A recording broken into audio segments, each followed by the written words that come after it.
चलिए आगे बढ़ते हैं, बात करते हैं दिशा पाटनी के घर पर फायरिंग मामले की, जहां पर हमलावरों के एनकाउंटर के बाद गैंगस्टर रोहित गोदारा का पोस्ट सामने आया है।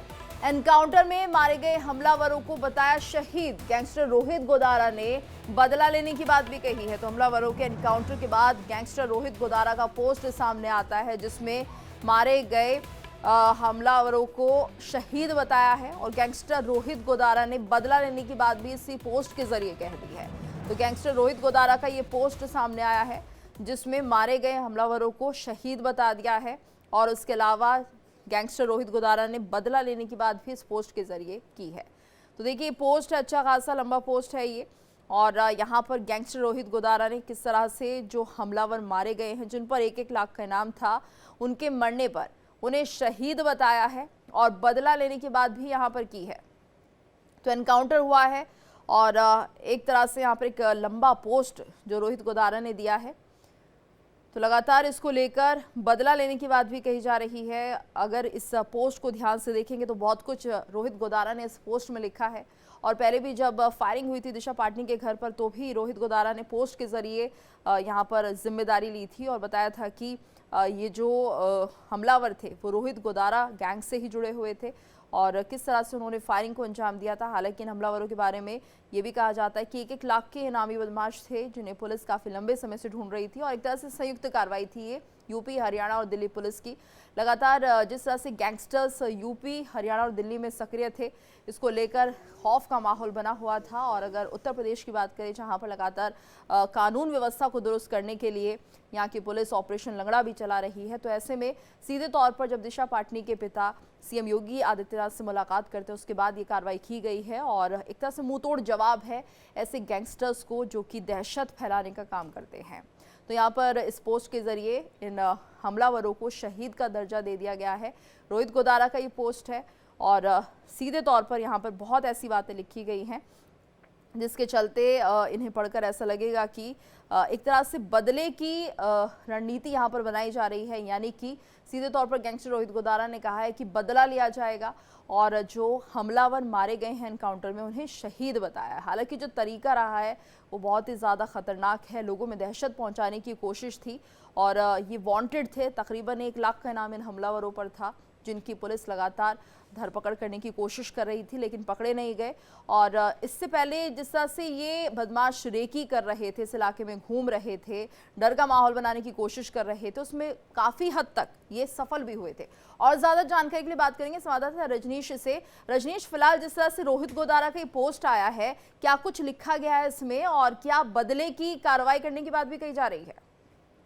देखिए, रोहित गोदारा ने इस पोस्ट के जरिए साफ तौर पे खुद को देशभक्त और सनातन का के पक्षकार के रूप में अपने आप को बताया है। इस पोस्ट में साफ तौर पे ये लिखा है कि जिस तरीके से इनका एनकाउंटर किया गया है और मीडिया में इनके एनकाउंटर्स की जो बात चल रही है, बेसिकली ये इनका एनकाउंटर नहीं हुआ, ये लोग शहीद हुए हैं, ये हमारे भाई हैं। और बहुत दुखद है कि इस जो जमाने में, इस दौर में सनातन को सपोर्ट करने वालों को गोली मिलती है, उनका एनकाउंटर किया जाता है। ये तमाम जो बातें हैं ये रोहित गोदारा ने अपने पोस्ट में कही है। इसके अलावा रोहित गोदारा ने कई और बातें जो है वो लिखे, इसमें लिखा ये एनकाउंटर नहीं है, सनातन की हार है, धर्म के लिए लड़ने वालों को इस हिंदुस्तान में मार दिया जाता है। अगर तुम इतने सच्चे हो तो उठाओ मुद्दा, हमारे शहीद भाइयों को दिलाओ इंसाफ। बाकी मैं पूरे देश को बता देना चाहता हूँ, ये सनातन धर्म की आड़ में एक धंधा चला रहे हैं। कुछ इस तरीके की जो पोस्ट में अपनी रोहित गोदारा ने कहा है। तो साफ तौर पर रोहित गोदारा ने खुद की छवि को हिंदुस्तानी सनातन के पक्ष में और खुद को एक सच्चा हिंदुस्तानी होने के नाते इस पोस्ट में तमाम ऐसी बातों का जिक्र किया है, जिसके चलते वो न सिर्फ अपनी छवि को जो है वो सनातनी जो है वो बता रहा है, इसके साथ साथ खुद को देशभक्त बताने की भी रोहित गोदारा ने इस पोस्ट में कोशिश की है। जी बिल्कुल रजनीश, और ये जो रोहित गोदारा की पोस्ट सामने आई है, यहाँ पर अपनी छवि सुधारने की कोशिश की है, लेकिन अगर हम पास्ट इंसिडेंट्स को देखें तो रोहित गोदारा का नाम कई ऐसे मामलों में सामने आ चुका है जहाँ पर शायद इस छवि से काम नहीं चलेगा। जो ये कोशिश की गई है, एक तरह से उकसावे के लिए पोस्ट दिया गया है, हम यही कह सकते हैं। जी बिल्कुल, ये कह सकते हैं कि जो पिछले अगर वारदातों को या घटना को देखा जाए तो रोहित गोदारा की तरफ से भी कई ऐसी वारदातें को अंजाम दिया गया है, जो साफ तौर पे इस तरीके की पोस्ट को जो है अगर किया जाए तो सपोर्ट नहीं करती, एक दूसरे को कंट्राडिक्ट करती हैं। हालांकि इस पोस्ट में अगर आप लास्ट में देखेंगे तो इसमें लिखा है, हम अगर धर्म के लिए लड़ सकते हैं तो हमारे शरीर के लिए हम वो काम कर सकते हैं जिसकी ये कल्पना भी नहीं कर सकते। और इसमें जिसका भी हाथ है, वो चाहे कितना भी पैसे वाला हो या पावर वाला हो, वक्त लग सकता है, माफी नहीं। यानी साफ तौर पे आखिरी 4 लाइनों में धमकी भी दी गई है कि जिन लोगों ने इनका एनकाउंटर करवाने में इनकी टिप ऑफ दी है, जिन्होंने दिशा पटानी के घर पे फायरिंग की थी, जिनकी तस्वीरें हम साफ तौर पे इस समय इंडिया डेली के माध्यम से अपने दर्शकों को दिखा रहे हैं कि इनकी टिप ऑफ जिस भी शख्स ने दी थी कि ये दोनों लोग वहां पे हैं, या और दिशा पटानी के जो घर पे फायरिंग करने वाले लोग हैं वो कहाँ पे हैं, जिसने भी इसकी टिप पुलिस को दी है या एसटीएफ को दी है वो तैयार रहे। कुछ दिनों का वक्त लग सकता है लेकिन वो बचेगा नहीं। तो साफ तौर पे लास्ट 4 लाइनों में रोहित गुदारा ने धमकी भी दी है।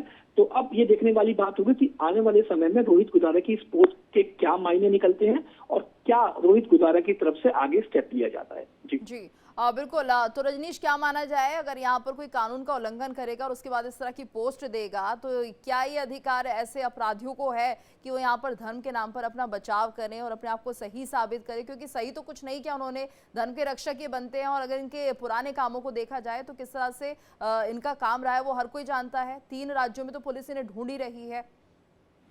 देखिए, ये तो 3 राज्यों में नहीं बल्कि 7 राज्यों की पुलिस है जिनकी मोस्ट वांटेड लिस्ट में रोहित गुदारा, गोल्डी ब्राड और लॉरेंस बिश्नोई का नाम है। इसके अलावा रोहित गुदारा की जहां तक बात की जाए तो रोहित गुदारा की अगर पिछली जो है वारदातों की बात की जाए, जैसा मैंने आपको बताया कि वो इस पोस्ट से मेल नहीं खाती है, दोनों चीजें आपस में कंट्रोल करती हैं।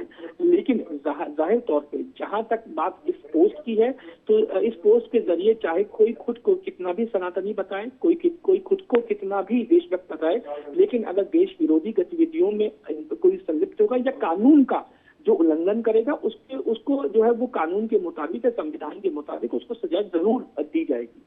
लेकिन जाहिर तौर पे जिस तरीके से लगातार इस तरीके की वारदातों को अंजाम दिया जा रहा है, क्योंकि दिशा पटानी के जो घर पे फायरिंग हुई थी उसे सनातन से जोड़ा गया है। इसके अलावा आपको याद होगा कि रोहित गुदारा की तरफ से ये भी कहा गया था कि जो प्रेमानंद महाराज हैं और जो अनिरुद्धाचार्य हैं उनको लेकर जो टिप्पणी कर रहे हैं लोग, उनको सावधान रहने की भी बात धमकी जो है नहीं कहूंगा, धमकी रोहित गुदारा गैंग की तरफ से दी गई थी, जिसके बाद दिशा पटानी के घर पे फायरिंग हुई। और अब जब इन दोनों हमलावरों का एनकाउंटर हो गया है तो साफ तौर पे जो रोहित गुदारा है वो इस मामले को लेकर उन लोगों की तलाश, जो पोस्ट में उसने साफ तौर पे इशारा किया है कि जिन लोगों ने इनकी टिप ऑफ दी है वो बचेंगे नहीं। तो कहीं ना कहीं खुद को एक तरफ सनातनी जो होने का दावा किया जा रहा है, इसके अलावा देशभक्त का तमगा खुद को देने की कोशिश जो है वो इसमें की जा रही है, वो कहीं ना कहीं जो है वो बहुत बचकानी बात जो है वो लगती है। क्योंकि रोहित गुदारा के जो अभी तक का जो पास्ट रिकॉर्ड रहा है वो एक क्रिमिनल कर रहा है और मोस्ट वांटेड सिर्फ वो 7 राज्यों की पुलिस में है, बल्कि एनआईए की तरफ से भी उस पे लाखों का इनाम घोषित है। जी धन्यवाद रजनीश इस पूरी जानकारी के लिए। तो फिलहाल जिस तरह से पोस्ट सामने आया है और सीधे तौर पर धमकी भी यहाँ पर दी जा रही है और मरे हुए हमलावरों को शहीद घोषित किया गया है।